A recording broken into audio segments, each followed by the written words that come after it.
George Washington. Most of you know him as America's first president, Revolutionary War hero, founding father, face of the $1 bill, chopped down a cherry tree, wooden teeth, real man's man, if you know what I mean. I think that's all most people know or think they know about him. But the cherry tree thing, that never happened. The wooden teeth, they weren't made of wood. I don't think many people actually know George Washington's story. Who he was, what he did, what his life was like. The good, the bad, the truth. Let's fix that.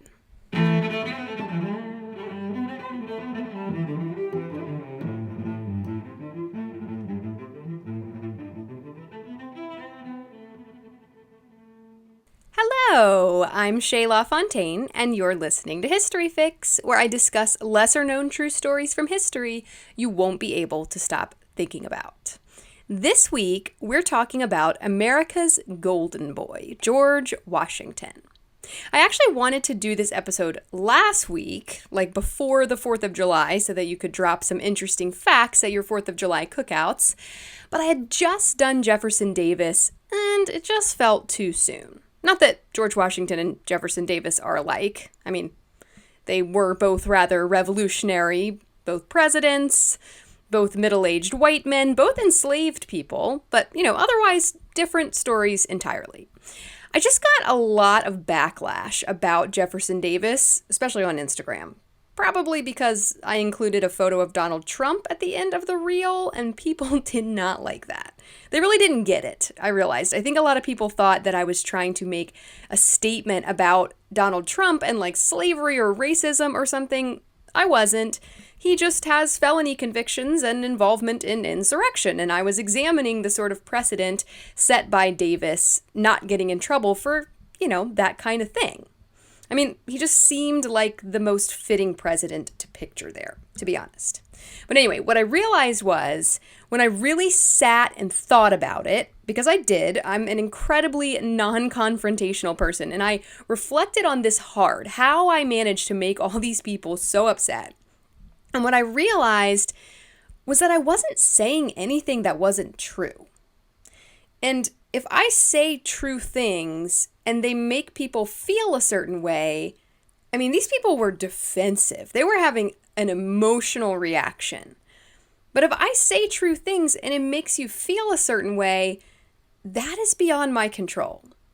So I'm going to say true things about George Washington today, and some of them you may not like.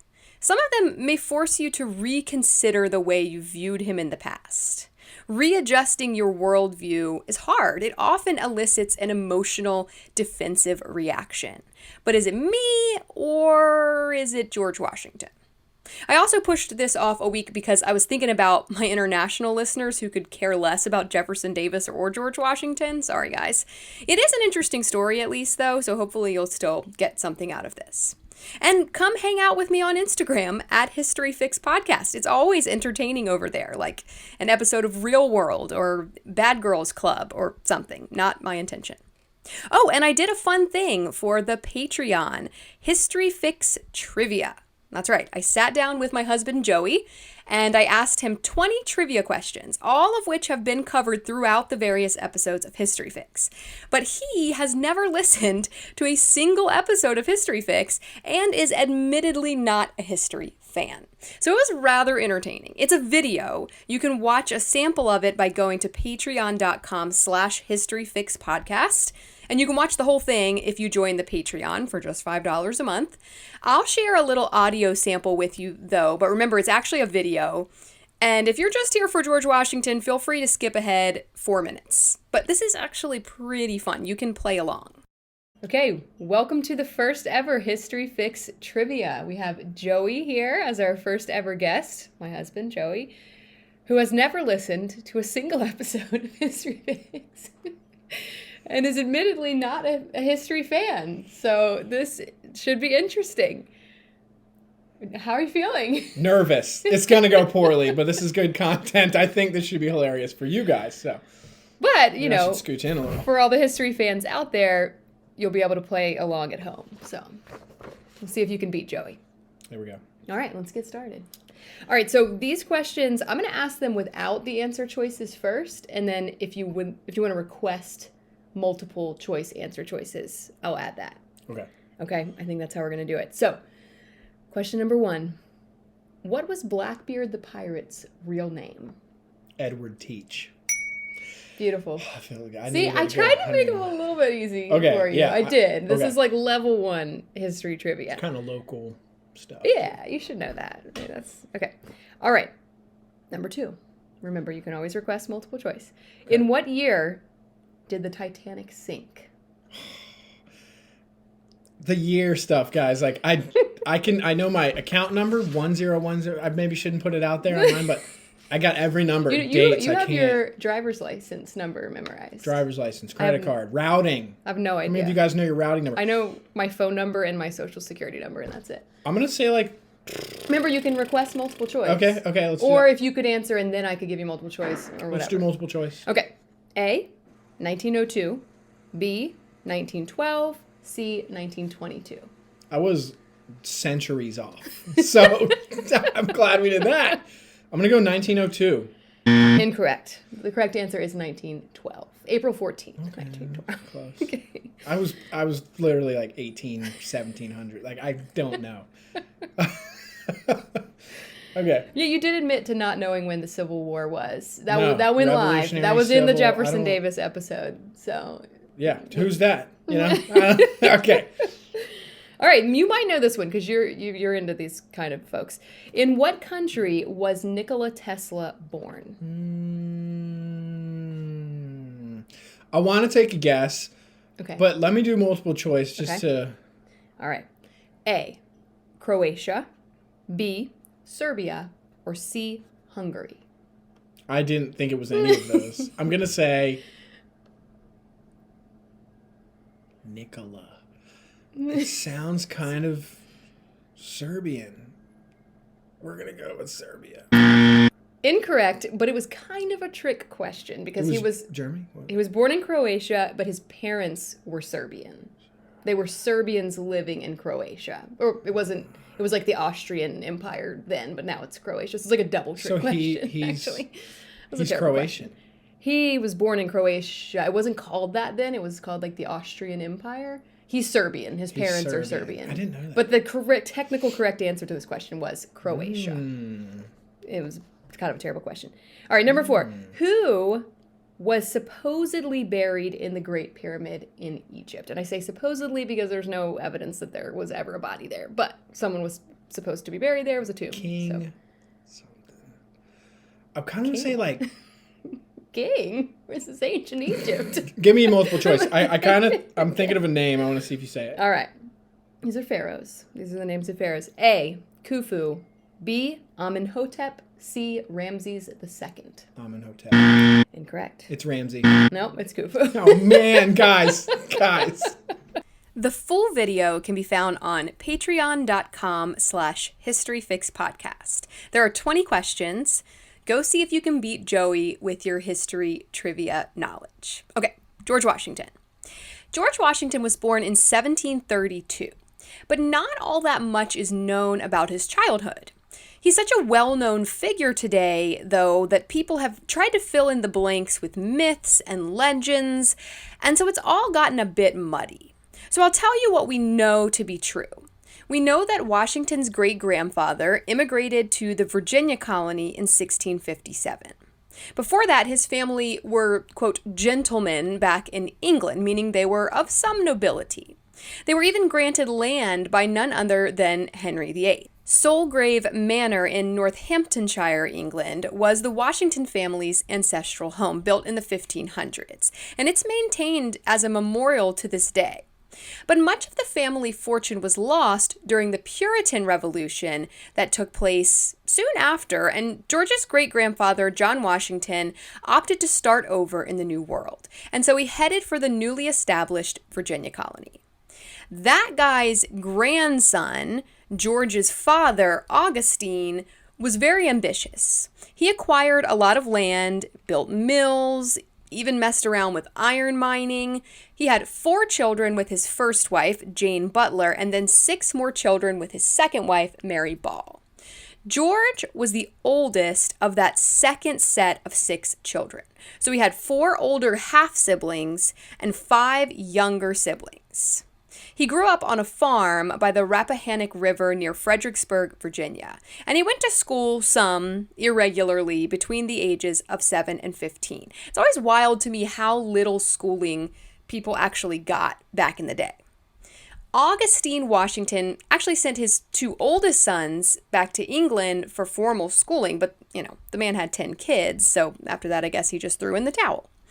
According to Encyclopedia Britannica, quote, his best training, however, was given him by practical men and outdoor occupations, not by books. He mastered tobacco growing and stock raising, and early in his teens, he was sufficiently familiar with surveying to plot the fields about him, end quote.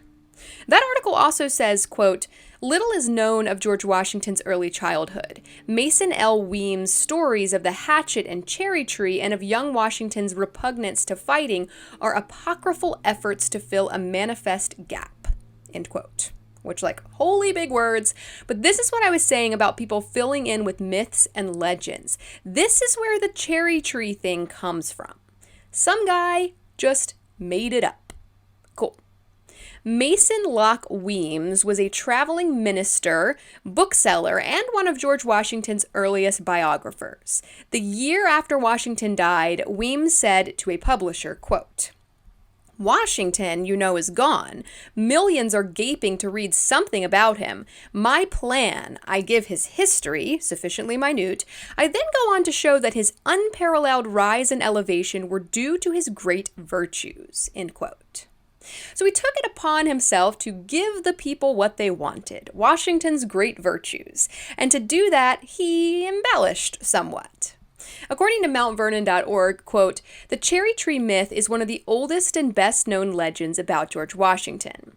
In the original story, when Washington was 6 years old, he received a hatchet as a gift and damaged his father's cherry tree with it.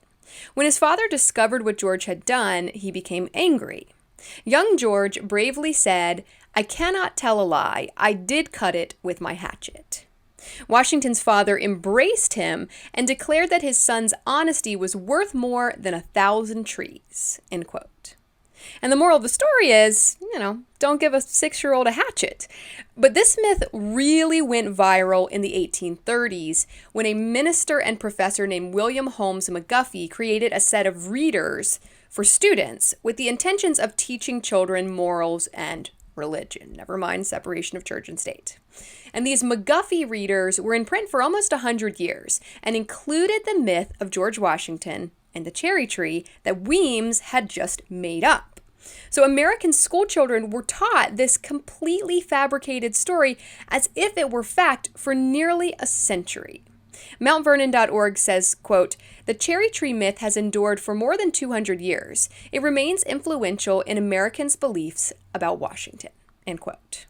Which I think is, kind of a problem considering it isn't true. Washington's father died when he was 11 years old, and he became a ward of his older half-brother, Lawrence. Lawrence inherited an estate that had been granted to their great-grandfather, John Washington, and he named it Mount Vernon. Vernon was the name of an admiral he had served under during the siege of Cartagena. So George Washington lived with his older brother, Lawrence. When he was 16, he started surveying plots of land, and he became official surveyor of Culpeper County. And all of this involvement in land development also sparked his interest in westward expansion. In 1751, so when Washington was 19, 20 years old, his brother Lawrence became ill with tuberculosis. So he went to Barbados for his health, and he actually died a year later, and Washington inherited Mount Vernon. He was pleased, writing to a friend, quote, no estate in United America is more pleasantly situated than this, end quote. He began farming and expanding the land to over 8,000 acres, and for the next 20 years, this was his main focus, Mount Vernon. But let's talk about the elephant in the room for a minute. When he inherited Mount Vernon, it came with 18 enslaved people. And Washington purchased, I hate to even say purchased, he enslaved more people over the years. In 1760, so roughly 10 years after he inherited Mount Vernon and the 18 enslaved people that it came with, there is a record of him paying taxes on 49 enslaved people. Many of these came with his marriage to Martha Dandridge Custis in 1759. But by the end of his life, 300 enslaved people were living on his property, half his, half Martha's. And Encyclopedia Britannica attributes this to the fact that, quote, he had been unwilling to sell slaves lest families be broken up, even though the increase in their numbers placed a burden on him for their upkeep and gave him a larger force of workers than he required, especially after he gave up the cultivation of tobacco, end quote. Which is a really, really nice way of explaining why the man owned 300 human beings. Oh, he just felt bad. He didn't want to sell them because he didn't want to separate families. Okay, why don't you just go ahead and let him go then, bub? Because, you see, throughout Washington's life, he became more and more opposed to the institution of slavery. According to MountVernon.org, quote, as a young Virginia planter, Washington accepted slavery without apparent concern. But after the Revolutionary War, he began to feel burdened by his personal entanglement with slavery and uneasy about slavery's effect on the nation. Throughout the 1780s and 1790s, Washington stated privately that he no longer wanted to be a slave owner, that he did not want to buy and sell slaves or separate enslaved families, and that he supported a plan for gradual abolition in the United States. Yet Washington did not always act on his anti-slavery principles. He avoided the issue publicly, believing that bitter debates over slavery could tear apart the fragile nation. Concerns about his finances, separating enslaved families, and his political influence as president led him to delay major action during his lifetime. Ultimately, Washington made his most public anti-slavery statement after his death in December 1799, when the contents of his will were revealed, end quote. And the contents of his will that they're referring to, that was him freeing all of his slaves. Not now that he was dead, but after his wife Martha died.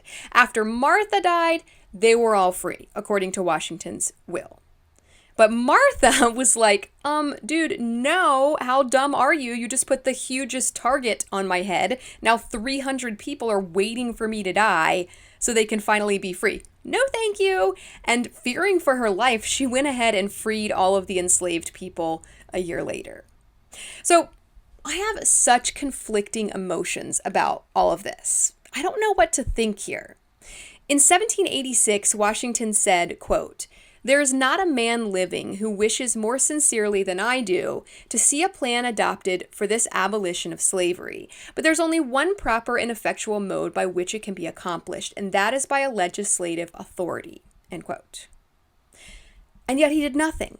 He didn't even free his own enslaved people until not even after his death, after his wife's death. He knew it was wrong, and yet he did nothing. Legislative authority? If you don't have legislative authority as the first president of the United States of America, then who the heck does? I honestly can't decide what's worse. Enslaving people because you think slavery is okay and you think it's morally acceptable, even justified, like Jefferson Davis, or enslaving people when you know it's wrong. I'm leaning towards the latter. How can you enslave 300 people when you know it's wrong? How did he live with himself? But I know, it was a complicated issue. It would have torn the country apart. It would have meant another war, I know. But it just seems like, he could have freed those 300 that he enslaved at least, right? Even if he didn't put a stop to the whole thing countrywide, he could have at least done that. It would have sent a powerful message. But, like the folks at Mount Vernon said, concerns about his finances and his political influence as president led him to delay action. So, just selfish reasons. And I'm going to go off on a tangent here for a sec, because I got to address this. Some people get really upset when I start talking about how immoral slavery was and why these people were in the wrong for enslaving people. And they'll be like, you're taking it out of context. Slavery wasn't viewed as wrong or immoral at the time, yada, yada. Y'all, that is BS. George Washington knew it was wrong back in 1750, whatever. They definitely knew it was wrong by 1861. If you hadn't caught on by then you were either real dumb or real immoral, like just did not care that you were doing something horrific, so long as it was making you money. Okay, but I've gotten way ahead of the story. Let's go back to the 1750s. Washington has just inherited Mount Vernon after his brother Lawrence's death. Around this same time, Lieutenant Governor Robert Dinwiddie, a British colonial administrator guy, he appoints Washington as adjutant for the Southern District of Virginia. And I honestly had no idea what that meant, adjutant, but apparently it's sort of like a lesser officer who assists a main commanding officer in the military. I'm not sure what qualified Washington for this appointment. He was a tobacco farmer, but I guess he comes from British nobility, so maybe it was just like a bloodline thing. I don't know. But he's sort of in the military now. Soon after that, there's a problem. The French are starting to encroach on lands in the Ohio Valley that had already been claimed by the British Crown. Dinwiddie sends a messenger to be like, hey guys, get out of here. This is our land that we stole from the Native Americans first, so go on, get. But this guy is ineffective. The French are just like, nah. So next, Dinwiddie sends Washington to try to achieve this same goal. Get the French out of the Ohio Valley, which, by the way, we're not talking about the actual state of Ohio. The Ohio River runs through a bunch of states, and this was actually happening in Pennsylvania, not Ohio. Washington gets there, talks to the French commander, and reports back, quote, his officers told me that it was their absolute design to take possession of the Ohio, and by God, they would do it, end quote. That's the message he takes back to Dinwiddie, the message he barely gets back to Dinwiddie. They are fired upon by Native Americans on the return trip, and then Washington falls off the raft that they're using to cross the icy Allegheny River and almost freezes to death. But he gets that message to Dinwiddie, who sends it off to London. Can you imagine how long all of this took? For real, from someone first noticing that the French were creeping in to that message actually getting to the king, that had to have been like a year at least. So now the British and the French are dueling over this Ohio Valley situation. Dinwiddie appoints Washington lieutenant colonel, and they start recruiting troops to go and hold the land and defend it against the French. Once again, Washington is just a 20-some-year-old tobacco farmer with no military training, but that's good enough, I guess. They get back over there to Pennsylvania, remember, not Ohio, and they learn that the French have taken over the fort of the Ohio Company and renamed it Fort Duquesne. And on top of that, the indigenous people were backing the French, which makes sense. The British had claimed indigenous lands. I'm sure they saw helping the French as a way to get them back. Washington surprise attacks the French, and this starts the French and Indian War. Yes, George Washington basically started the French and Indian War, and for this he was promoted to colonel. This war is also called the 7 Years' War, even though it lasted from 1754 to 1763, which according to my calculations is actually 9 years, but whatever. During this war, Washington was promoted to commander of all Virginia troops at the tender age of 23. In a letter to his brother, he wrote, quote, I have heard the bullets whistle, and believe me, there is something charming in the sound, end quote. But he was kind of annoyed with it all, too. Colonial officers were underpaid, and the British War Office had ordered that provincial officers of whatever rank would be subordinate to any officer holding the king's commission. He actually got so frustrated by this that he resigned from the commander position in 1758. Soon after, he married Martha Dandridge Custis, who was the widow of a rather wealthy man. She entered the relationship with 15,000 acres of land near Williamsburg, Virginia, which was like a highly sought-after area, 2 surviving children, and, as I mentioned earlier, quite a few enslaved people. According to Encyclopedia Britannica, quote, though it does not seem to have been a romantic love match, the marriage united 2 harmonious temperaments and proved happy. Martha was a good housewife, an amiable companion, and a dignified hostess, end quote. For whatever reason, George and Martha never had any children of their own, but he helped to raise Martha's children from her previous marriage, John, who was called Jackie, and Martha, who was called Patsy. They were 6 and 4 when their mother remarried. Encyclopedia Britannica says, quote, "He lavished great affection and care upon them, worried greatly over Jackie's waywardness, and was overcome with grief when Patsy died just before the Revolution. Jackie died during the war, leaving 4 children. Washington adopted 2 of them, a boy and a girl, and even signed his letters to the boy as your papa. Himself childless, he thus had a real family," end quote. During this time, he served in the House of Burgesses in Williamsburg and as a justice of the peace in Alexandria. But he was also known to, quote, "pull off his own coat and perform ordinary labor." The Washingtons were major socialites, constantly hosting guests at Mount Vernon. Encyclopedia Britannica reports, quote, "It has been computed that in the 7 years prior to 1775, Mount Vernon had 2,000 guests, most of whom stayed to dinner, if not overnight," end quote. But of course, war was on the horizon, and the fun and games would soon come to a halt. Britain, which, remember, still governed the colonies at this point, was in debt after the French and Indian War, thanks in part to Washington's own surprise attack on Fort Duquesne, sparking that conflict. The irony. So they're in debt, and they're continuing to fund all this military in the Americas just to try to hold it. And it's just like the investment is souring, right? This whole colony idea is turning into a money pit. They need to turn it around. So they start taxing the colonists. Hard. That's how they're going to recoup their losses. Washington had always kind of stayed out of any anti-British sentiment up until now, even when they banned Western expansion in 1763, which he thought that was a huge bummer. He was a loyal subject of the crown, until he wasn't. Tax after tax and insult after insult from the British would sway him towards seeking a resolution, but he was against independence at first. He was sure there was some way to resolve these issues and remain at peace. When the House of Burgesses was dissolved in 1769, he joined a group of men who met at the Raleigh Tavern in Williamsburg. And it was this group, which met irregularly at the Raleigh Tavern over the next several years, that would eventually call for a Continental Congress. Washington was elected as a delegate from Virginia to attend the first and the second Continental Congress meetings in Philadelphia.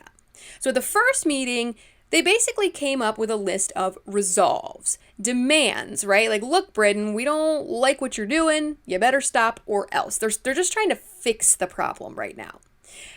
But then Britain didn't stop. So the Second Continental Congress, that's the one where they created the Continental Army and chose Washington to lead the army. They adopted the Declaration of Independence and the Articles of Confederation, which is like a precursor to the Constitution. And they pursued an alliance with France. So it got real between the first and second meetings. They basically went from, could you please stop, to screw you guys, we're out. So the Revolutionary War is on, and Washington, who, remember, was originally against independence, is now leading the charge. And this was mostly strategic because he was from Virginia. Virginia and Massachusetts were the 2 most powerful colonies. But Virginia was more southern. So by choosing a guy from Virginia, they would, quote, augment the zeal of the southern people. Because we all know the zeal of the southern people is pretty dang powerful. It led to initial success in the Civil War, despite the South being a major underdog. That zeal goes a long way. So Washington's running the show during the war, and he's pretty good at it, I must say. So much so that he is considered America's first spy master.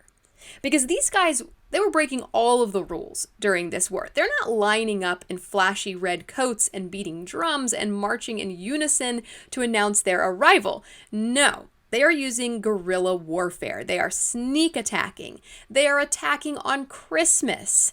They have an inferior army and they know it, so they're not playing by the rules. And if they had not done this, and also if the French had not helped, they would have lost. But part of this untraditional style involved espionage. George Washington, Patrick Henry, other dudes, were part of a secret spy ring called the Culper Ring. They had code names and everything. Washington was Agent 711.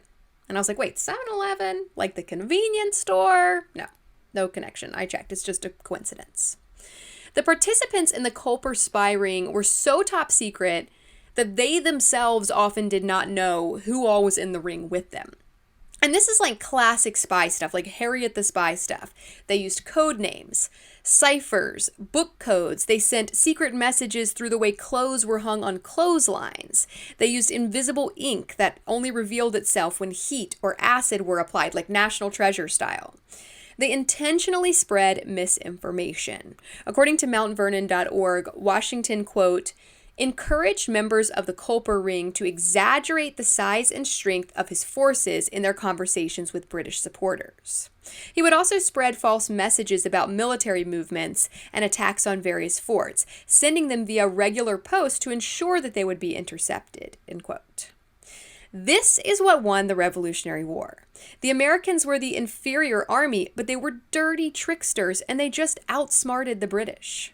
MountVernon.org says, quote, Washington took his role as spymaster-in-chief quite seriously, laying the groundwork for today's complex intelligence community, and recognizing that civilian observation, mobilization, and insight was just as important as military might. Without this foresight, the outcome of the Revolutionary War might have been quite different.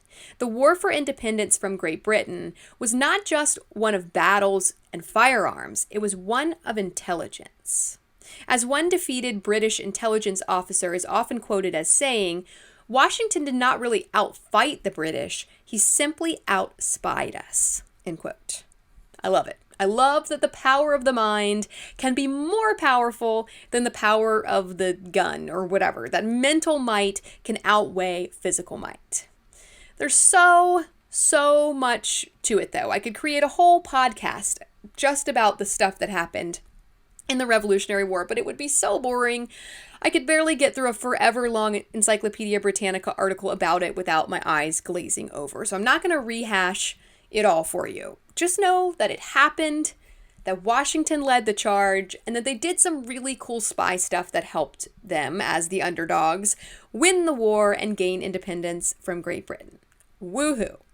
But also, please remember that while he was doing all that cool heroic stuff, he was enslaving hundreds of people back home, all while knowing it was morally wrong to do so. So, yes, he is an American hero, but I don't know. He'll always be a bit tarnished to me because of the slavery thing. How can you fight for independence, for freedom, while enslaving hundreds of people? I just wish you'd made better choices in that department, George. I know free labor is nice and political power is dandy, but some things are more important. After the war, Washington was elected the first president of the United States. He was the obvious choice, but honestly, he didn't really want the job. He wrote a diary entry on April 16th, 1789, just before heading to his inauguration. Quote, about 10 o'clock, I bade adieu to Mount Vernon, to private life, and to domestic felicity, and with a mind oppressed with more anxious and painful sensations than I have words to express, set out for New York in company with Mr. Charles Thompson and Colonel Humphreys, with the best dispositions to render service to my country in obedience to its call, but with less hope of answering its expectations, end quote. He does not sound very confident there, and he almost seems to be grieving the loss of a normal life. Like he just wants to go back home and do his thing on his farm with his family and be left in peace. But he's being forced to answer this call. Washington had so much support from the people, he remains the only president ever to get literally every single vote twice. Like he could not turn that down. MountVernon.org reports, quote, modern presidential candidates make it absolutely clear how badly they want to be president of the United States. They spend millions of dollars winning the endorsements of their parties and then mounting nationwide campaigns. But Washington did not place his name in nomination, did absolutely no public campaigning, and even cast doubt on whether he would take the job if elected. Washington's acceptance was by no means a sure thing. The retired general said that he had no wish which aspires beyond the humble and happy lot of living and dying as a private citizen at his Mount Vernon farm. End quote. He didn't even run, you guys. They basically wrote him in. You know how when you go vote, you can write someone in, like Mickey Mouse or whatever? That's basically what happened. They all just wrote him in. And he could have said no, but he didn't. He begrudgingly accepted the position. But by the time Washington was sworn in as president at the age of 57, he had only one tooth left in his mouth. One. That's how bad dental hygiene was back then. Soon, even that tooth had to be pulled, and according to a JSTOR article by Matthew Wills, his dentist, John Greenwood, actually kept Washington's last tooth in a gold locket that he wore on his watch fob. Okay. So Washington wore dentures throughout his entire presidency, because the first president of the United States can't be toothless. That is just not a good look. But contrary to popular belief, these teeth were not made of wood. I'm not sure who made that up, but I think I know why. I think it was because the truth is far more gruesome. Wills reports, quote, some of the teeth might have been Washington's own pulled teeth. Others came from ivory and the teeth of cow, horse, and hippopotamus. Still others may have come from enslaved people, end quote. In 1784, there are records that Washington paid 9 enslaved people for their teeth. Like, here's $10 or whatever. Pull that sucker out. I need it. I mean, he paid them, but one source that I read says he paid them significantly less than the going rate dentists were paying for human teeth at the time. Plus, he was enslaving them. Could they have said no? Wills says, quote, having dentures was a mark of wealth and privilege, but unlike most luxury goods, dentures were made to be hidden. Having the teeth of enslaved people in the mouth needed to be concealed as well, lest they become a literal manifestation of racial mixing, end quote. So, there you go. I guess that's why the whole wooden teeth lie came about, to hide the racial mixing.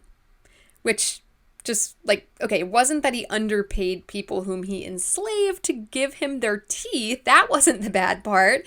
The bad part that they wanted to hide was that a white man had a black person's teeth in his mouth. The racial mixing, that was the bad part. Apparently, Mount Vernon, the attraction, because you can go visit Washington's home, it's a tourist attraction now. Apparently, they used to sell a souvenir replica magnet of Washington's teeth in their gift shop. And they have recently pulled that off the shelves because of the whole teeth from enslaved people thing. Yeah, I don't need that magnet on my fridge. No thanks. Washington served 2 terms as president, not because he had to. There were no term limits then. He just stepped down after his second term, setting the 2-term standard. But also because, he never wanted to do it to begin with, right? He stepped down in 1797 and died of a throat infection 2 years later at the age of 67. So 2 years is all he got to do what he really wanted, which was just to be home chilling with his family. He served and served and served his country hard, probably more than any one man has ever served his country. He served it for liberty, for freedom, for justice for all, and he won that for us, for some of us. But the real irony is that while he fought valiantly to free white Americans, he continued to enslave Black Americans by the hundreds for the rest of his life. And that is a fact.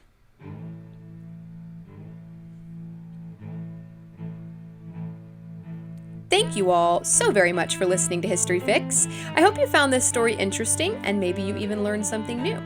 Be sure to follow my Instagram @HistoryFixPodcast to see some images that go along with this episode and to stay on top of new episodes as they drop.